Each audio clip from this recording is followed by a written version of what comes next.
साथियों नमस्कार। आज हमारे साथ हैं देवेंद्र सिंह सिब्बल भैया, तो मैं उनका स्वागत करता हूं। आपका भी स्वागत है जी। और साथियों मैं आपको बताना चाहूँगा कि देवेंद्र सिब्बल भैया विगत 20 सालों से लंदन में वेजिटेबल और फ्रूट का, सब्जियों का और फल का थोक का व्यापार संचालित करते हैं। वहाँ के वो डायरेक्टर हैं और भारत से भी बहुत सी सब्जियां और फल वो यहाँ से भेजा करते थे, निर्यात करते थे। तो भारतीय किसानों के लिए विदेश में क्या संभावनाएं हैं, इंग्लैंड में क्या संभावनाएं व्यापार की, कौन सी सब्जियां और फल वहाँ ज़्यादा उपयोग में लाए जाते हैं, और इस बात का भी ध्यान रखना पड़ता है कि उसकी गुणवत्ता कैसी बनी रहे। तो इस संबंध में विस्तृत जानकारी आज वो देंगे। तो मैं देवेंद्र भैया सबसे पहले आपसे जानना चाहूँगा जी कि आप 20 सालों से वहाँ व्यापार कर रहे जी हैं, तो होलसेल का व्यापार है आपका। जी तो वेजिटेबल और फ्रूट के मामले में जी क्या अनुभव है वहाँ पे, कैसी रहती है गुणवत्ता, और क्या कौन से वेजिटेबल और फ्रूट वो ज़्यादा उपयोग में लाते हैं? जी। हमारी वहाँ सिंह एंड कंपनी करके एक स्पेटरफील्ड करके जगह है, जी जहाँ पे हम होलसेलिंग करते हैं। जी और हमारे मामा पिछले 50 साल से वहाँ पे होलसेल का कारोबार कर रहे हैं। जी तो जब भी मामा हिंदुस्तान आते थे तो हम उनको घुमाते थे, तो अपनी ज़मीनें दिखाते थे कि जी ये हमारी खेती है, धान लगाते हैं हम, ये लगाते हैं। तो वो बोलते थे आप लोग सब्जी क्यों नहीं लगाते, सब्जी की बहुत डिमांड है लंदन में, तो आप लोग सब्जी लगाइए जी और मेरे को भेजिए। तो कुछ साल तो हम ठीक है करेंगे सोचेंगे, फिर एक मेरी इच्छा जागी कि करना चाहिए, इतना बोलते हैं तो हमने सब्जी लगानी शुरू की। और उसके पहले मैं कलकत्ता गया, कलकत्ता से इनको एक फ्लैट बीन्स की, जिसको जिसको हम लोग सेमी बोलते हैं, अच्छा सेमी की इनको डिमांड थी। ये मंगाते थे सिंगापुर से, और सिंगापुर से आती थी वो, 10 किलो का डब्बा आता था, 36 पाउंड से 40 पाउंड, मतलब 4,000 रुपये का एक डब्बा वो वहाँ लंदन की कीमत में था। वो जो कि बहुत हाई प्राइस था, और लोग वहाँ जो है उसको बड़े खरीदते थे, और हमेशा शॉर्टेज में रहता था। जी जी तो वो सब्जी मैंने वहाँ मामा ने मेरे को बीज मंगा के दिया। तो मैं वो बीज लेके फिर मामा से पूछा कि ये सब्जी होती कहाँ है, बोले सिंगापुर में होती है। तो मलेशिया और सिंगापुर के बीच में एक कैमल आइलैंड है, तो बोले यहाँ से आती है सब्जी। मैंने मलेशिया गया, वहाँ पता किया, फिर वहाँ से कैमल आइलैंड गया। कैमल आइलैंड किया तो वहीं हिंदुस्तान के किसान थे, अच्छा बंगाली किसान थे, जी जो पहाड़ों पे खेती करते थे। जी तो पहाड़ों पे खेती करने का एक अलग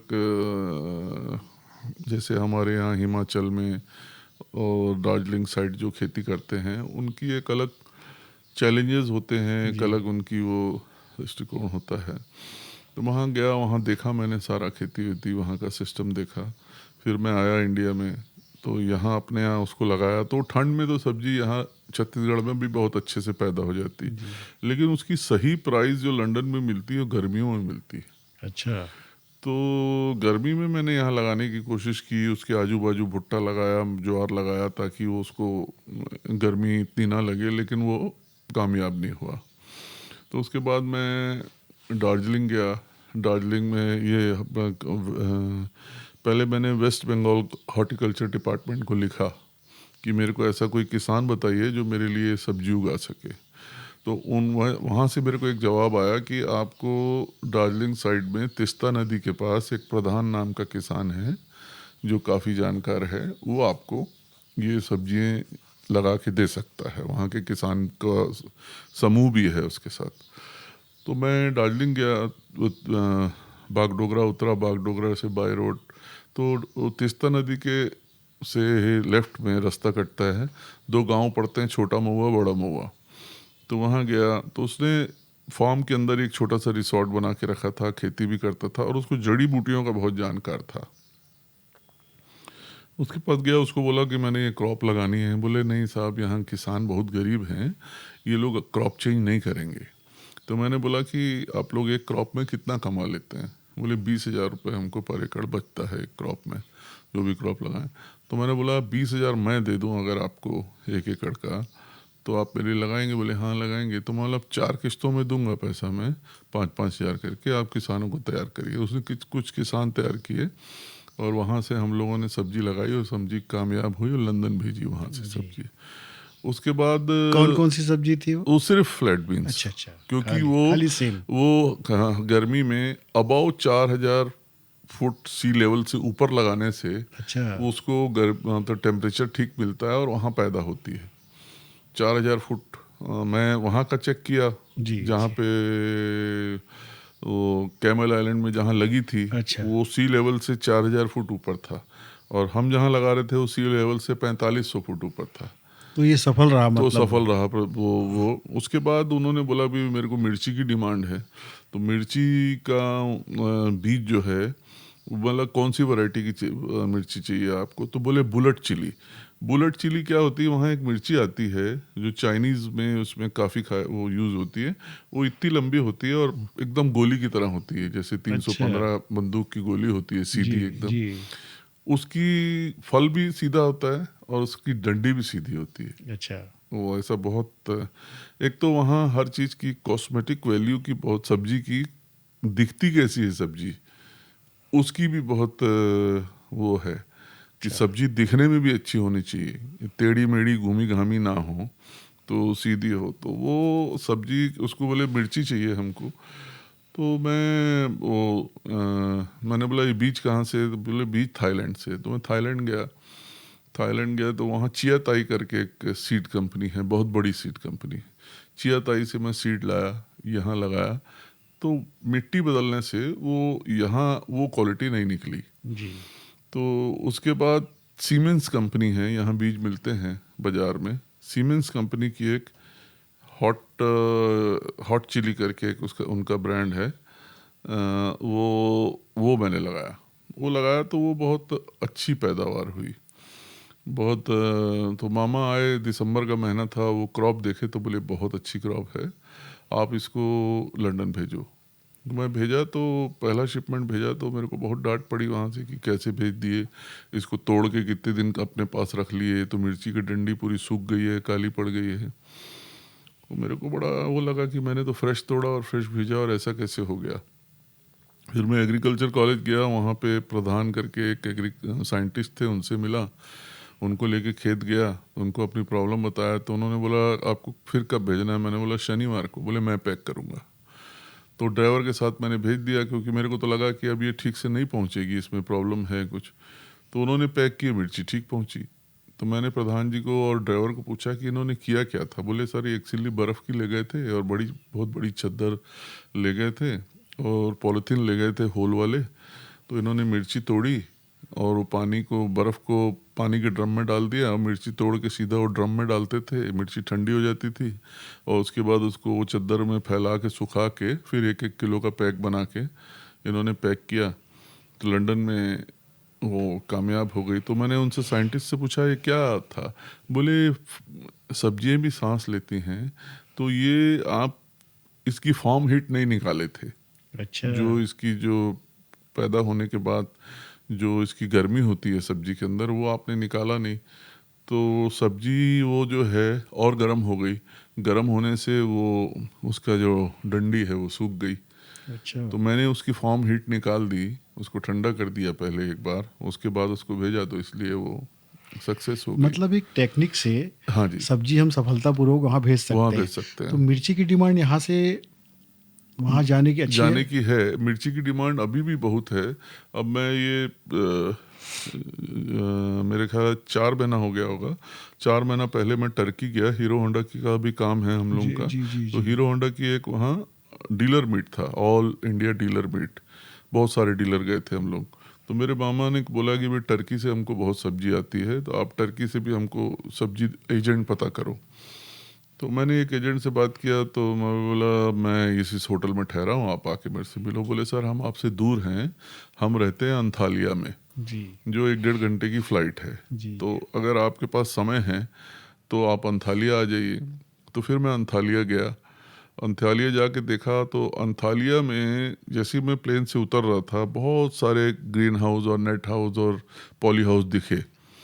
और कृषि का बहुत बड़ा केंद्र है अंथालिया टर्की में। तो वहाँ देखा, वहाँ भी वो मिर्ची, इतनी मिर्ची एक्सपोर्ट होती है लंदन। अच्छा। मिर्ची की आज भी बहुत डिमांड है। इंडिया से मिर्ची बैन है। इंडिया अच्छा। से मिर्ची अभी इसलिए बैन है कि क्या होता है कि हमारे यहाँ कोई भी सब्जियां जैसे भेजी हमने जी।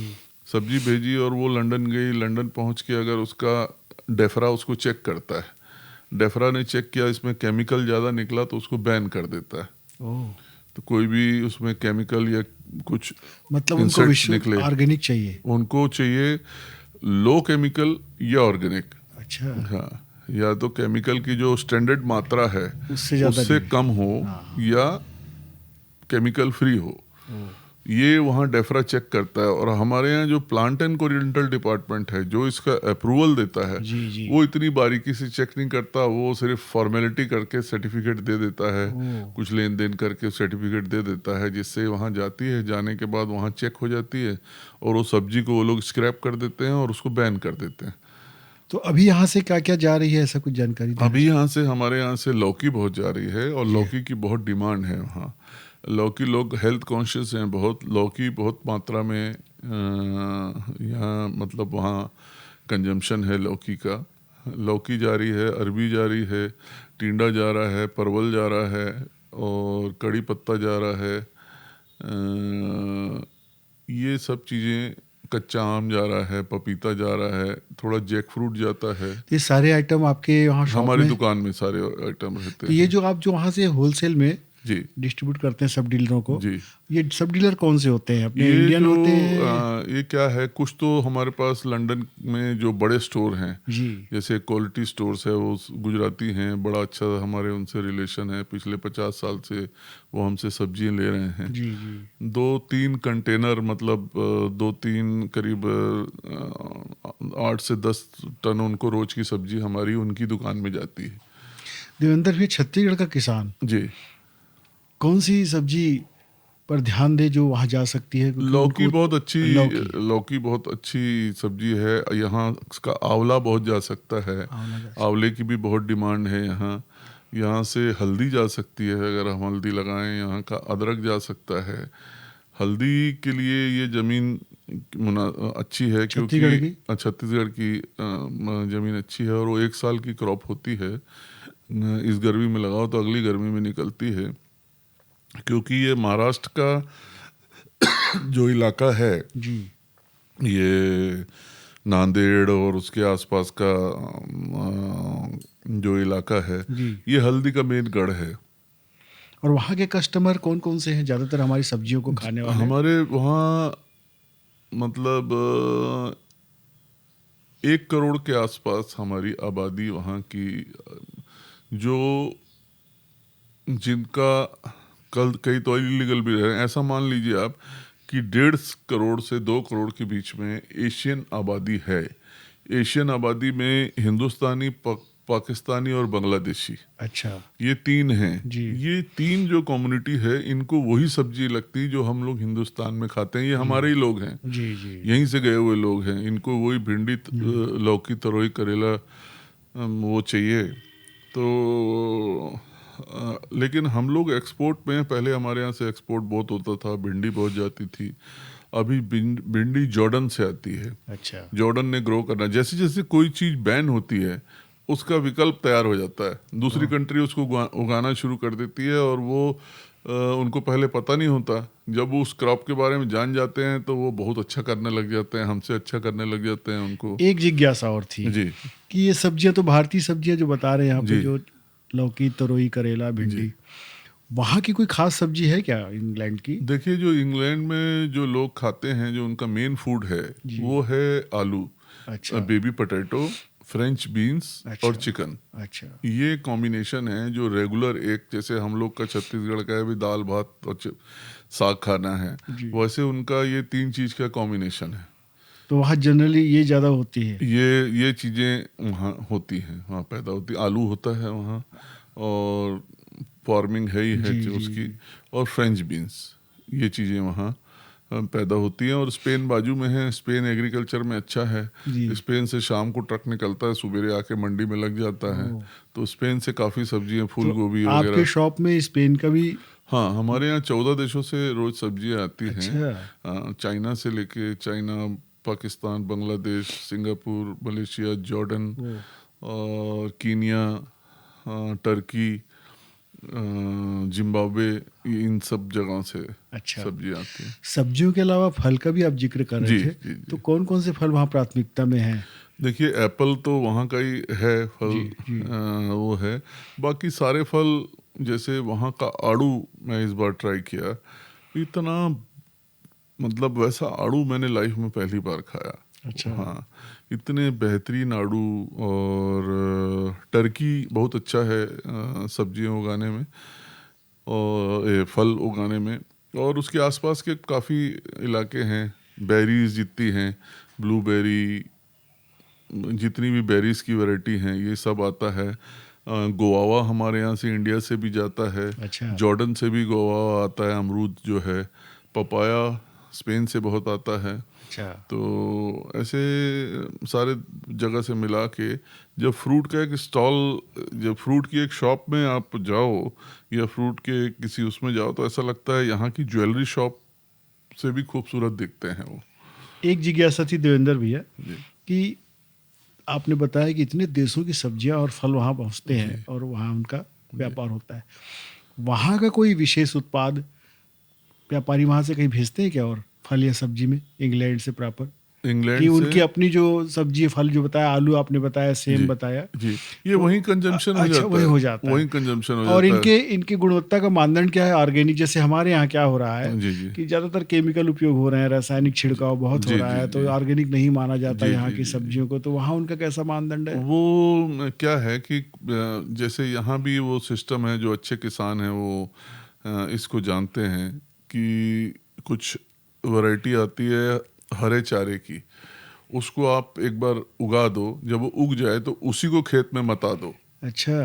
तो वो क्या है कंपोज हो जाती है उसी के अंदर, तो खाद अपने आप उसमें पैदा हो जाती है। वहाँ क्योंकि पढ़ा लिखा किसान है और एजुकेटेड है, तो वो केमिकल का इस्तेमाल जो है नहीं के बराबर, जो स्टैंडर्ड हैं केमिकल के उसके नीचे ही रहता है वो। हमारे यहाँ किसान क्या है, थोड़ा पढ़ा लिखा ना होने के कारण जो दुकानदार उसको गुमराह करते हैं, इतना डाल दे और ये डाल दे, और ख़ास करके दवाइयों के मामले में, कि किसान तो एक उसकी जड़ उखाड़ के ले जाता है दुकानदार के पास कि ये बीमारी आ गई भैया, इसमें बता क्या डालूं। ओह। तो दुकानदार अपनी दुकान में देखता है कौन सी दवाई मेरे को ज़्यादा मुनाफा दे रही है या जल्दी खपानी है, वो दवाई दे देता है, साथ में एक आध एक्स्ट्रा दे देता है कि भैया छिड़क दे इसको। तो ओवर केमिकल यहाँ हमारे यहाँ बहुत है, हर सब्जियाँ जो हैं ओवर केमिकल रहती हैं। आपका जो वहाँ सेंटर है, जी जैसे यहाँ के किसानों को तकलीफ रहती है कि वो फसल होती है, जी जी संरक्षित नहीं रख पाते, जी सड़ जी जाती, गल जी जाती, जी फेंकना पड़ जी। जाता है। क्या ऐसी समस्या वहाँ भी है नहीं, कि? वहाँ ऐसी समस्या नहीं है, क्योंकि after harvesting they are very good. अच्छा। वो सब्जी को इतना रख रखाव इतना अच्छा है, उसकी पैकिंग इतनी अच्छी है, वो सब्जी को हम लोग तो सब्जी को एज अ, जैसे कोई कचरा ले जाना है किसी गाड़ी में, उस तरीके से ले जाके मंडियों में पहुंचाते हैं। वहाँ ऐसा नहीं है, वहाँ अच्छा। बहुत हिफाजत से और बहुत अच्छी पैकिंग करके उसको। कितने दिन वहाँ सुरक्षित रह जाती सब्जियाँ? क्योंकि देखिए वहाँ टेम्परेचर का भी फ़ायदा मिलता है जी सब्जियों को, जी जी। तो 7 दिन तो सब्जियों को कुछ नहीं होता। अच्छा। हाँ, 6-7 दिन सब्जियों को कुछ नहीं होता है। और किसान पूरी उसकी तैयारी करके भेजता है कि वो सब्जी जल्दी ख़राब ना हो। सबसे जल्दी ख़राब होने वाली में कि स्ट्रॉबेरी एक नाजुक चीज़ है, जो थोड़ा सा अगर उसको अच्छा उसमें ना रखा जाए तो थोड़ी सी गर्मी के दिनों में गलती है वो।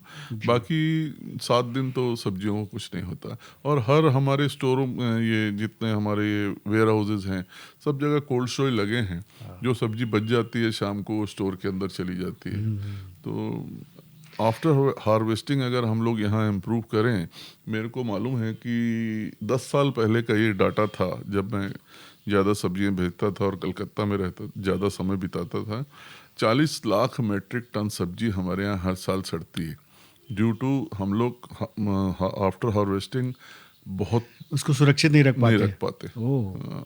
बहुत बड़ी तादाद सब्जियों की जो है वहाँ अब ये आप देखिए टमाटर के इतने प्राइस हुए, ये आपदा जो आ रही है और वो जो अनप्लान फार्मिंग है उसके कारण, ये आपको अब हिंदुस्तान में आगे वाले समय में भी किसी ना किसी चीज़ में ये प्रॉब्लम मिलेगी ही।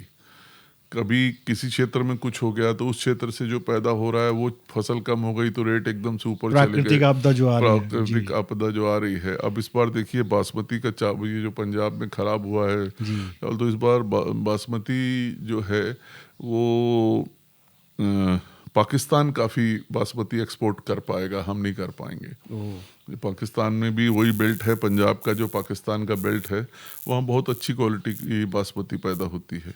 तो बहुत ही अच्छी जानकारियाँ आपने दी हैं देवेंद्र भैया। जाते जाते मैं आपसे एक और सवाल पूछना चाहूँगा कि रेसिपी के मामले में, जैसे हमारे यहाँ बहुत ज़्यादा स्पाइसी और मसालों का उपयोग होता जी है, जी जी तो वहाँ सब्जियों के लिए और भोजन के लिए रेसिपी का क्या है देखिए कल्चर? सबसे बेसिक फ़र्क आता है कि जो भी हिंदुस्तानी यहाँ से माइग्रेट होता है या वो थोड़ा समय रहने के बाद जी।